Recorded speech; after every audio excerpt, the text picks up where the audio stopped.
siya.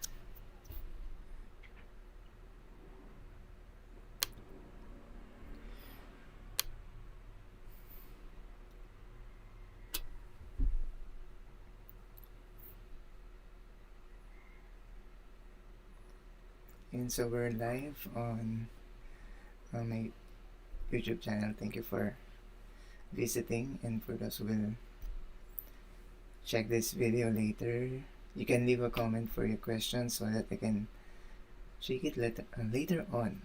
Yeah. So this will be my second video for the year. I'm planning to have this every week, and I posted some topics available dun sa group natin magpundar. So you can check this out kung meron kayong topics na interested kayo, like next week. Let's talk about cryptocurrency. So many of you have heard this. Dahil na maingay siya ngayon. This is one of the kind of investment na pwede nyo rin siyang explore. So hopefully I can help you to have a general idea what's inside of it. But before that, for this afternoon, I'll be speaking for at least 30 minutes. So this is a live session. This will be recorded and uploaded in my channel. So if you haven't subscribed here, just click the subscribe button and like, and so you can receive notifications for my next videos. And so, hello, kamusta kayo? I hope you have a wonderful start of the year. I think most of you got their paychecks already, so congratulations if you have it, and kung meron pa natira, congratulations ulit. So hopefully may natira pa sa sahod natin. But if not, that's okay. If you're spending on something that is really important, that's okay.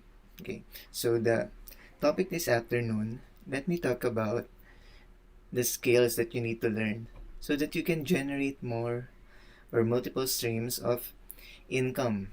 Okay, so when it comes to your income, one lesson that we learned during this pandemic is it's not enough to depend on a single source of income. Kasi kapag nawala yung work natin, especially for those people that I know, they lost their jobs, they lost their income for the past few months. So if that's the case, you need another set of income stream. So this is really important. So what I want to share with you this afternoon is what are the skills that you need to learn, so that in such a way you can see opportunities, you can create and open more opportunities for you to generate another source of income. If you're planning to have another source of income, this is the best time to start, because it's just the start of the year. You can plan, you can start it immediately, and so that you can have the momentum pagdating sa end of year, so that if you're planning to make another source, this will really help you. The question is why do I need to have multiple streams of income? Pag sinabi natin multiple streams, maraming source. Yan. So I know people nowadays, hindi lang sila dependent sa kanilang regular job. Yan. So they have this what you call sideline. Yan, sideline. Marami silang sideline. Hindi nga lang isa, iba, dalawa, tatlo. So if you talk to them, they can give you a lot of reasons why.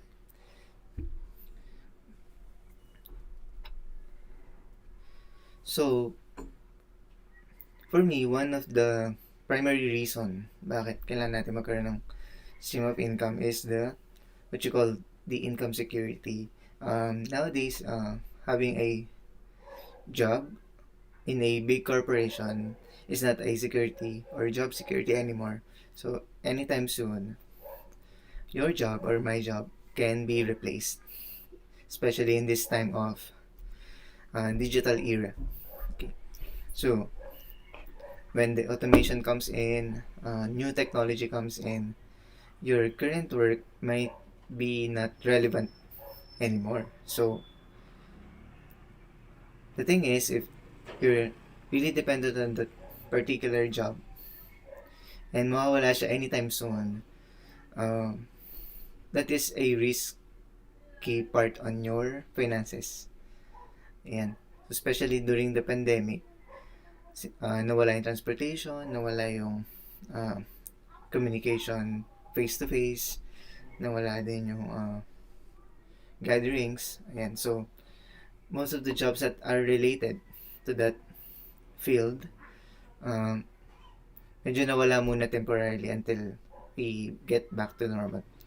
But most of the jobs that I know that is booming right now, it's more on this part of the industry, which is the digital industry. So,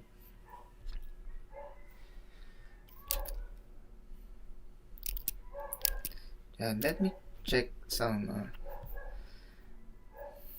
check ko muna to before I proceed. Okay, that's good.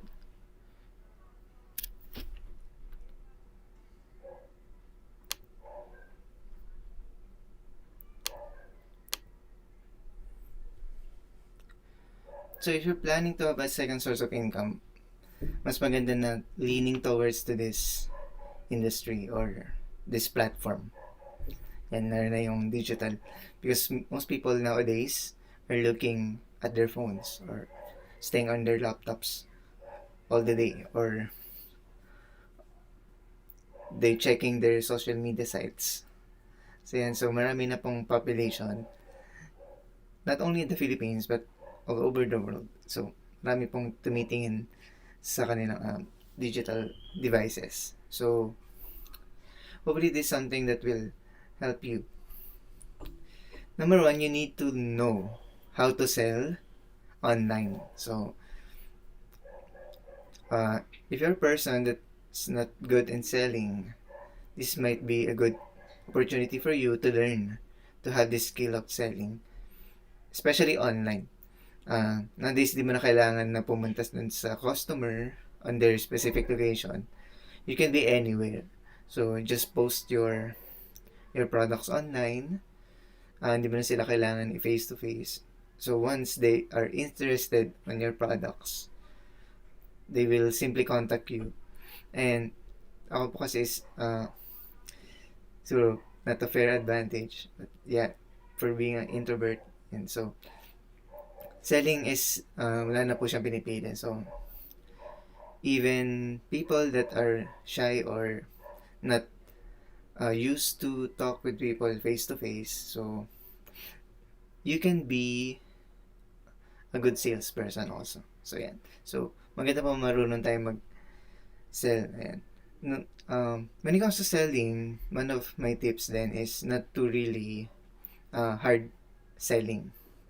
And so, just to add value to you, when you are selling, make sure that this product is really valuable to your customer or your potential clients. Kasi if they don't and napilitan lang talaga silang bumili, the tendency is you cannot regain their trust. So hopefully when you start selling, don't force people to buy your products because kakilala mo sila or friend mo sila, or we say na nirefer siya sa'yo.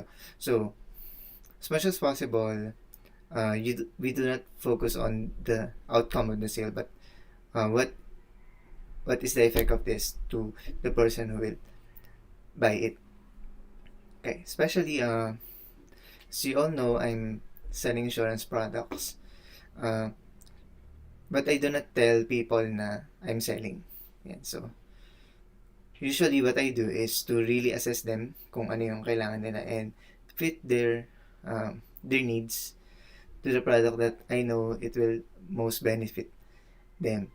So some of them are not getting this type of product because they want something else, and I have many things to offer with them kung ano yung makakatulong talaga sila.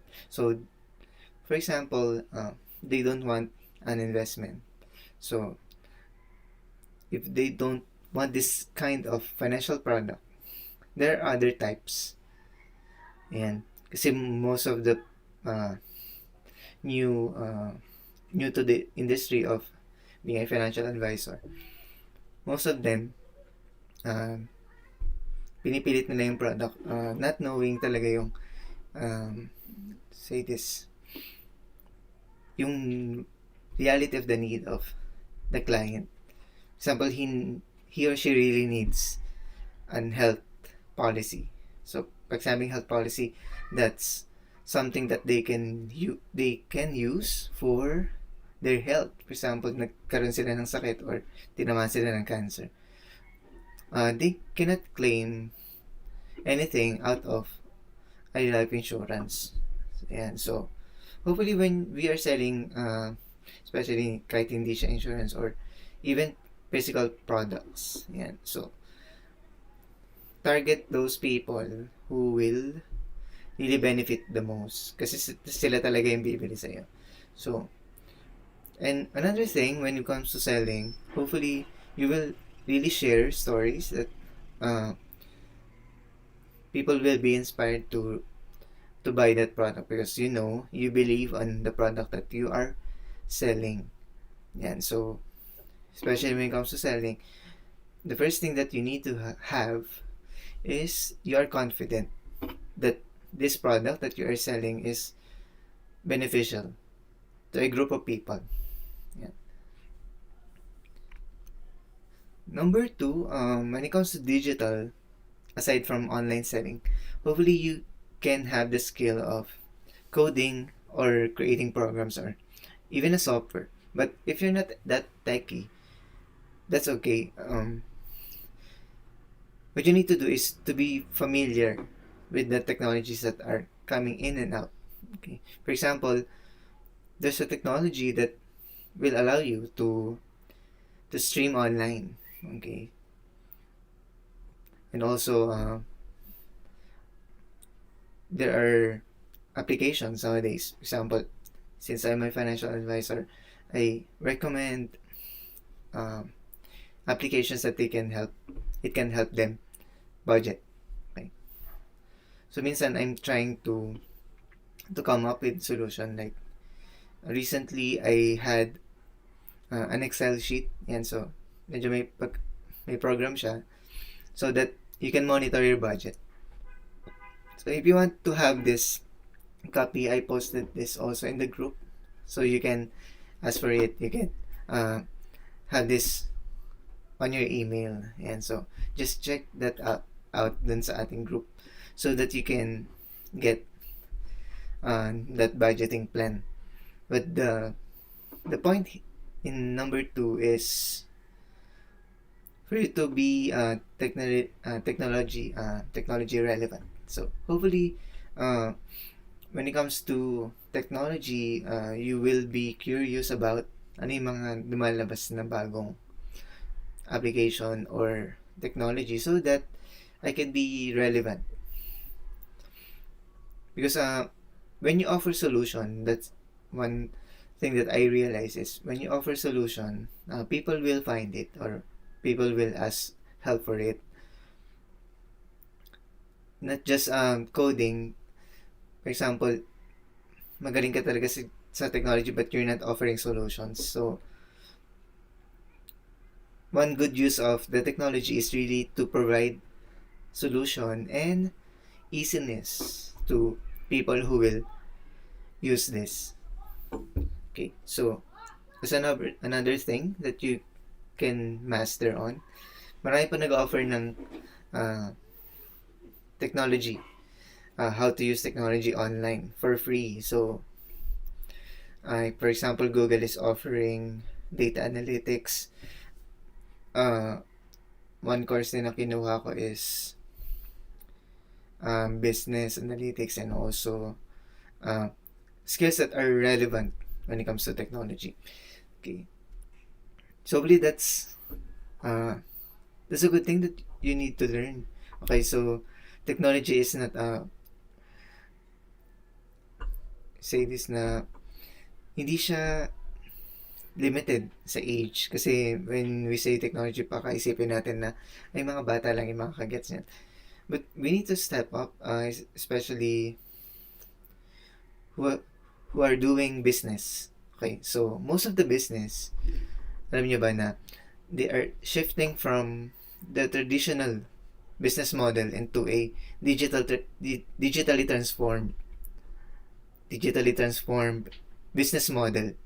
So they are now incorporating some of the uh, positions that I will share with you later on. Ano yung mga jobs na pwede nyo kunin as another stream of income. For example, some companies are shifting from TV ads to YouTube ads, Facebook ads, Google ads, and so on and so forth. So, eventually, siguro wala nang gagamit ng ganong kinds of ads, yung mga dati pang ginagamit, even billboards. So, they're shifting from the traditional, and they need people who can do that. Okay, so if you're really skilled with technology, somebody are planning to advertise or to market online, and you know digital marketing, that's a good skill, and also you can find many jobs as possible that you need.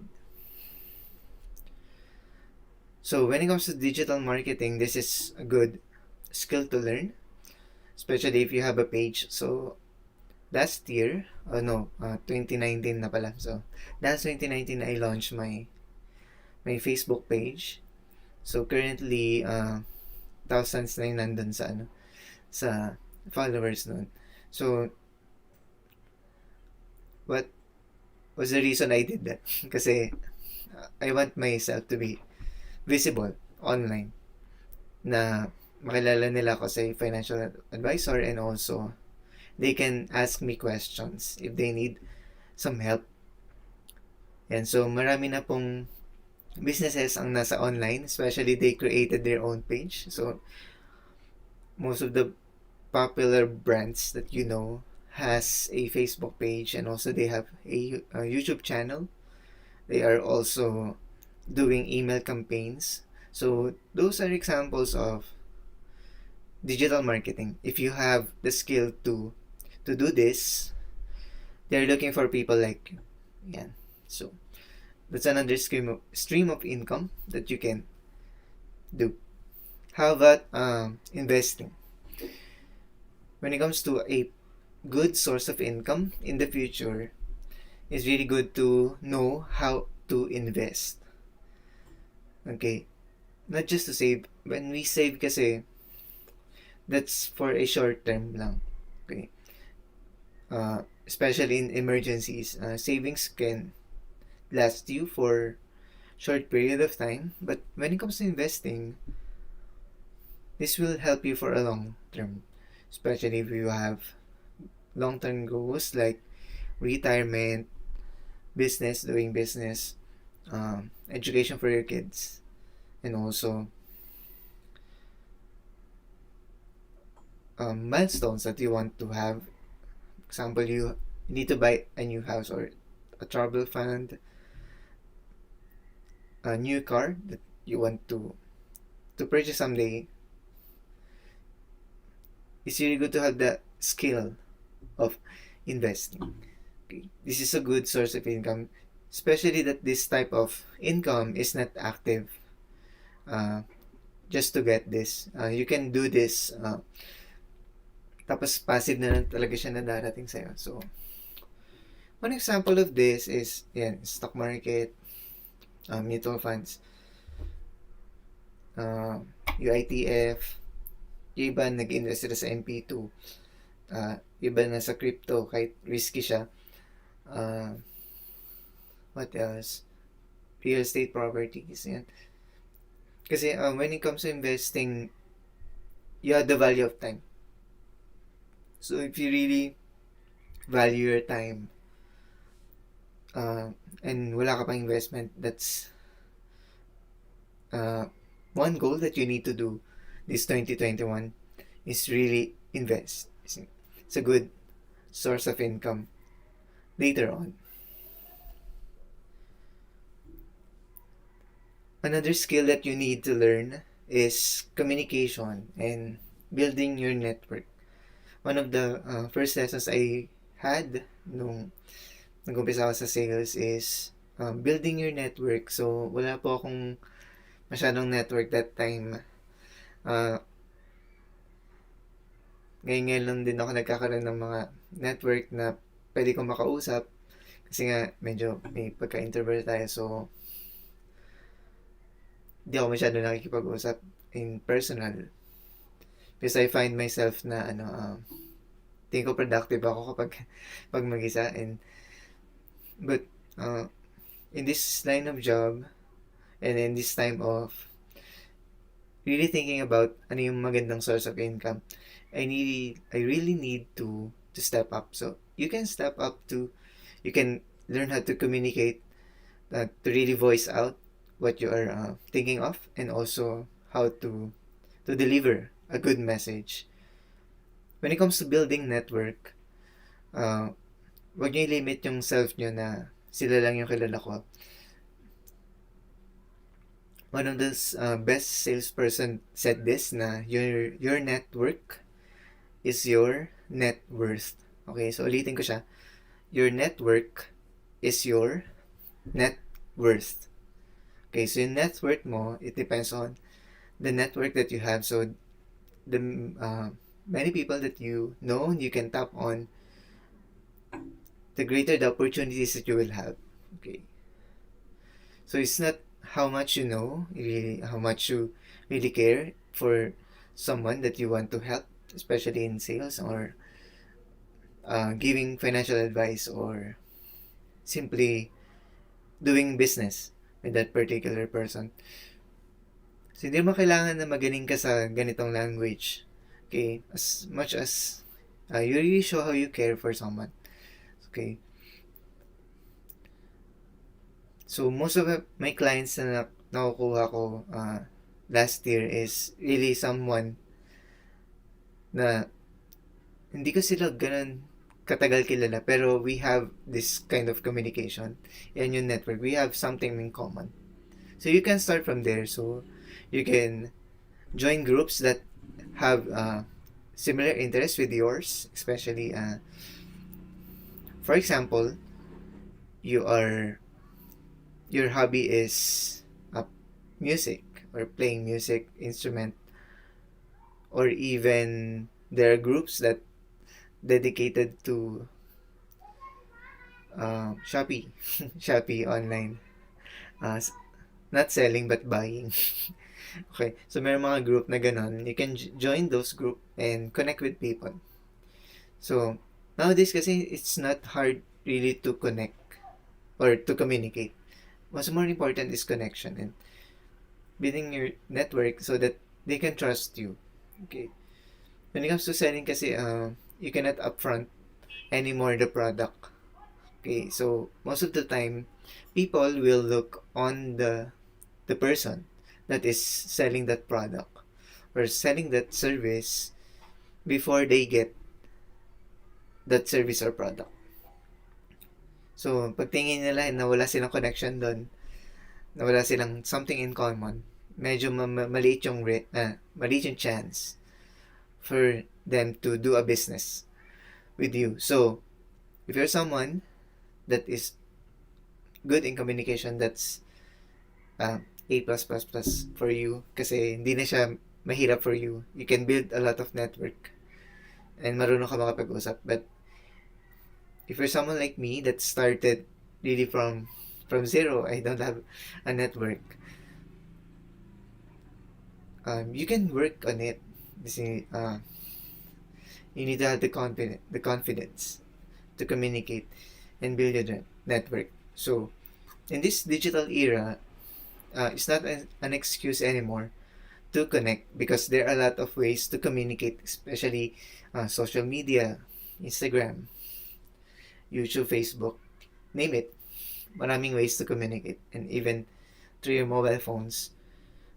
It's just one click of your finger.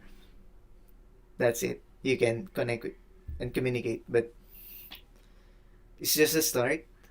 When it comes to building another source of income, So you're good to have a good network. Yeah. So hopefully that makes sense. Right?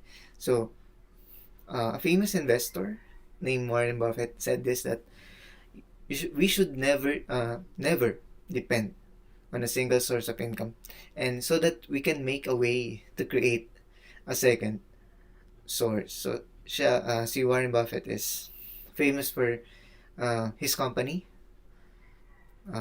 Berkshire, because of the investment part. So he has the skill of investing as a second source of income. So how about you? What's your skill that can make you create a second source of income? It could be, let's recall this, it could be you know how to sell. Okay, it could be you know the technology, you know how the system works. Also, you know how to market, you know how to invest, and also communication and network, especially the connection part of this particular skill. So these are the key skills that we can think of. Marami pa pong iba, but for the sake of time, hopefully this will help you how to create a second source of income. But let me add value to you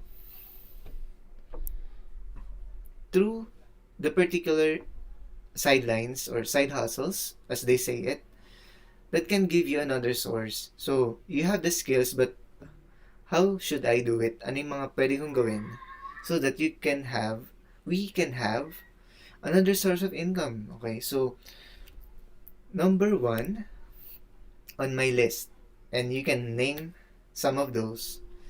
Kung may hindi nasama sa listahan nyo, that's okay. You can comment it. One of the famous ones is this, what we call freelancing. So, when it comes to freelancing, the good thing about this is you don't have time restriction. For example, you are contracted in a project. Okay, so my father is a freelancer. So, it means that he has no boss. His boss is his own self. He's finding clients so that he can help them with their problems or to provide a solution.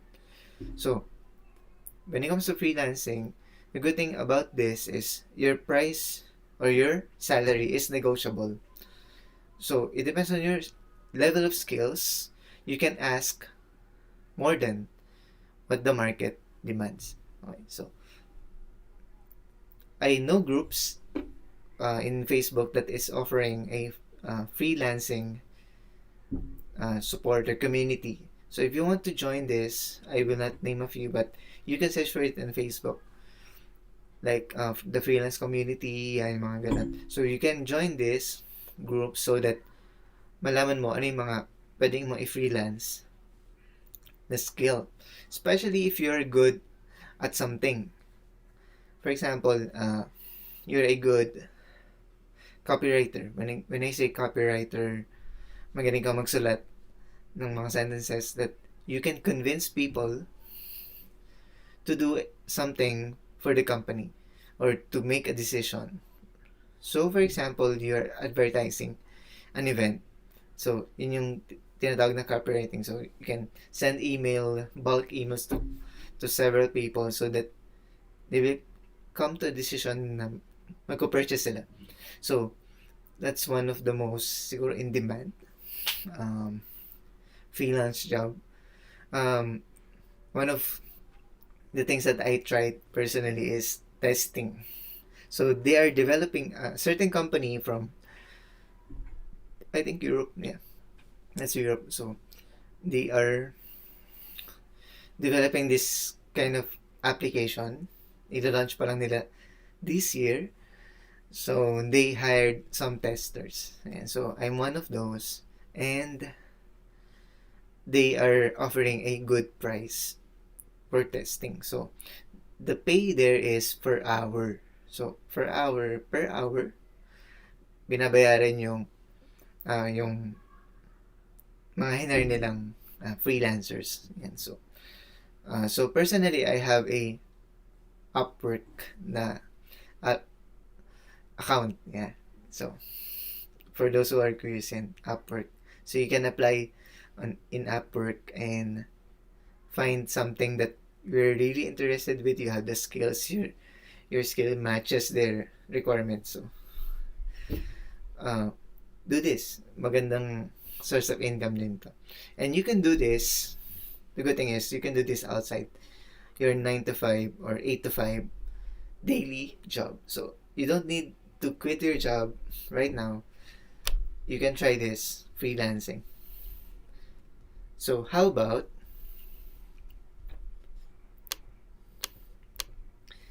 reselling? So, when it comes to reselling, this is not your product, but you are selling it on behalf of someone or a company, a certain company. So, if you have the skill of digital marketing, you can set up your page and resell the items that you think na mabenta siya. Okay, so for example, I know a lot of friends that are selling health supplements, or most of them finished product na siya. So, nagbebenta sila dun and they have commission out of it. So, this is a good example of a job that you, di mo naman kailangan mag-quit ng 8 to 5 mo, but you can resell online, especially online because people are now online. So, di mo na kailangan pumunta sa SM or different establishments just to set up your booth and magbenta ka, because that's really costly. When you set up this kind of business or side hustle online, it's easier and mas malaking potential na makaka-reach ka ng mga clients. Okay. How about the next one? The next one is online selling. For this one naman is, online selling is, this is your product that you created yourself. So, for example, you're really good in baking or cooking. So, you have this particular meal or food that you created because you have this extraordinary talent in cooking. So, this is a good business to have or side hustle because the brand is yourself. So, magkakaroon talaga dyan ng interest yung mga immediate friends mo and family na, ayaw nga no, magaling siya magluto, I want to try his or her product. Ayan, so hopefully this is something that you're doing, or if not, you can start it this year. How about the next one? It's being a sales agent. When it comes to sales, it could be real estate, car, ano pa?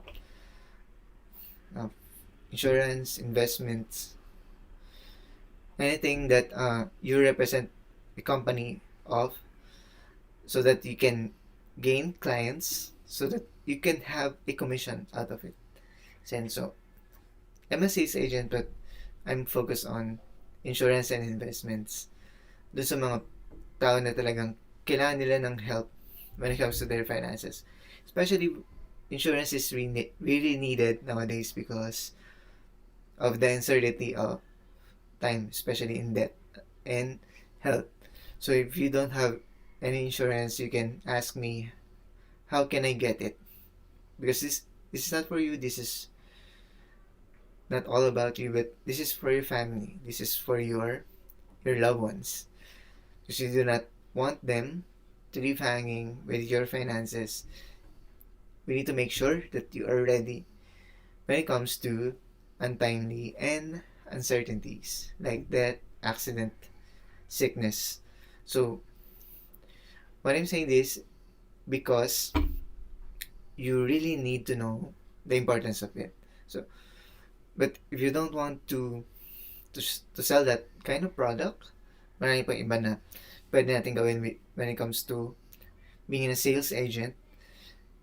Pwede tayo sa real estate. Yes, malaki po yung commission dun because this thing yung sales dun is one property cost millions. And also in car, yan.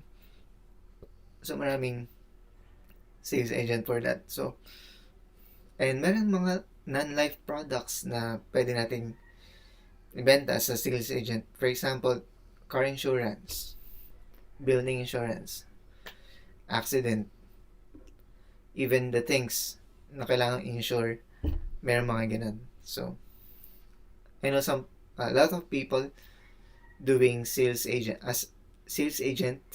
as their sideline outside of their 9 to 5 or 8 to 5 job. So, hopefully this will be a good opportunity with you. If you want to be someone like this, you can share, you can comment paano pumasok sa ganitong kind of side hustle. And also, being a financial advisor,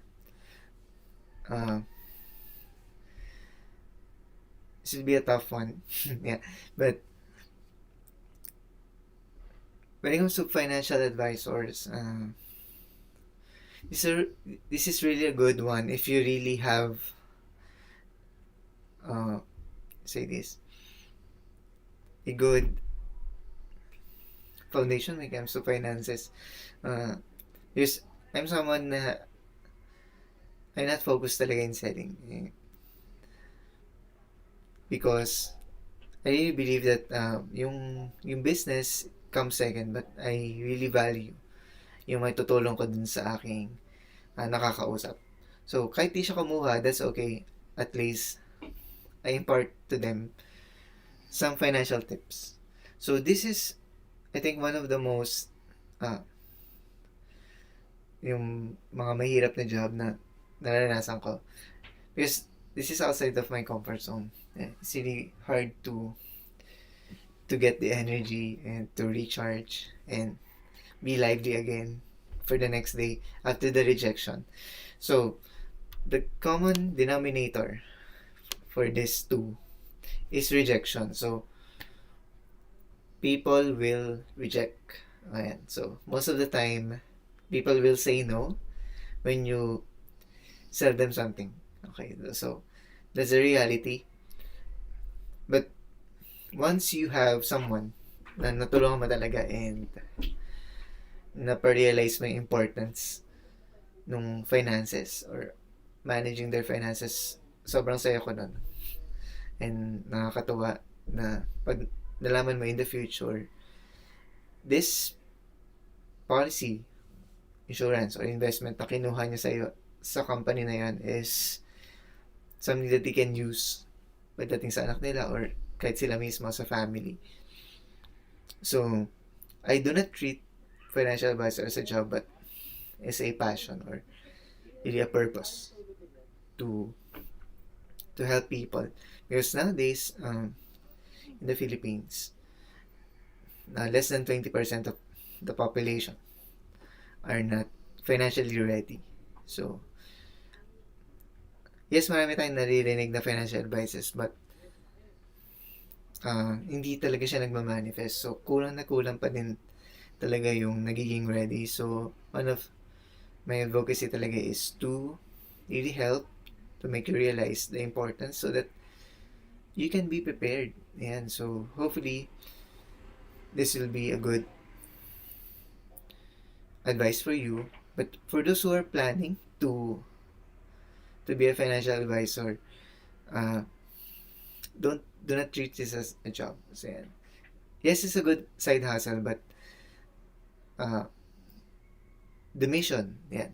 Sabi nga ng manager ko is, mission over commission.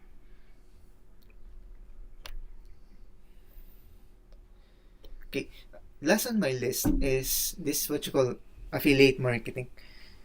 For this one, this is different from reselling and the other one is online selling. When it comes to affiliate marketing, you do not need to purchase money or products using your money, but you find affiliates. For example, you're a promoter, you're an influencer, so they do this so that they can promote that particular product, so that kapag kumita yung advertisement na yun, yung promotion na yun, you will get something out of it. So malakas ito doon sa mga tao na malaki yung influence nila or marami silang followers or groups. So, you can try this. You can search for companies that are looking for influencers. Because, dahil nga sa digital na tayo, companies are extending their marketing strategy and advertising in common people like influencers and mga content creators, mga visual storytellers. So, if you have this kind of talent and skill, you can do so. Malaki yung nakukuha commission din ng mga nasa affiliate marketing.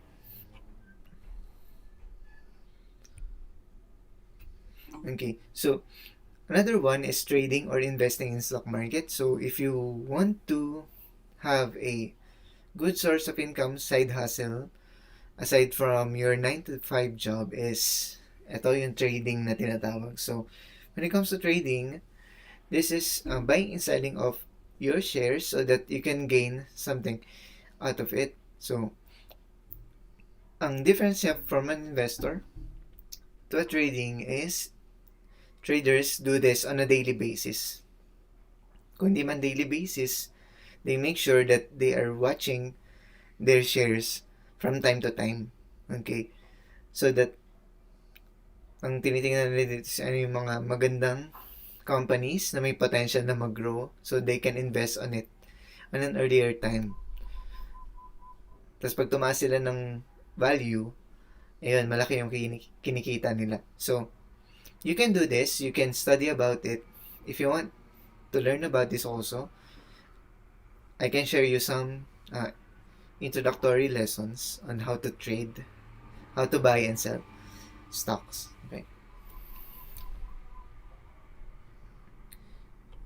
So, the last few thoughts for this session. Thank you for visiting here, especially to my followers of the page, and also thank you for my friends also for listening. Invest in yourself today.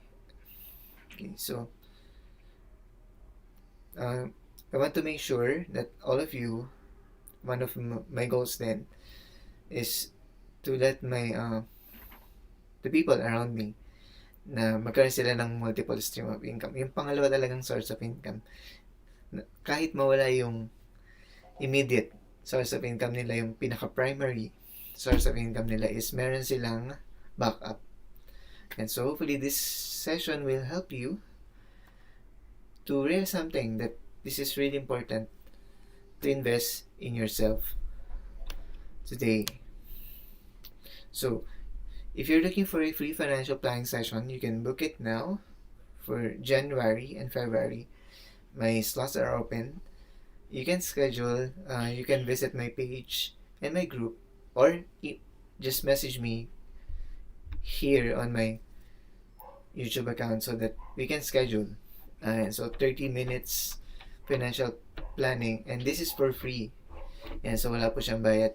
So that I can add value to you. Ano yung mga pwede mong gawin so that you can prepare your finances for the future. So just like what I'm saying sa mga nakausap ko din is, kaya magpundar para sa kinabukasan. You need to invest for the future. So if you have questions, you can leave your comments below after this session, and this will be uploaded here in my channel. So thank you. If you haven't subscribed, just click that bell button and subscribe and like this video. Okay. So again, thank you and God bless. Stay safe. Maraming salamat.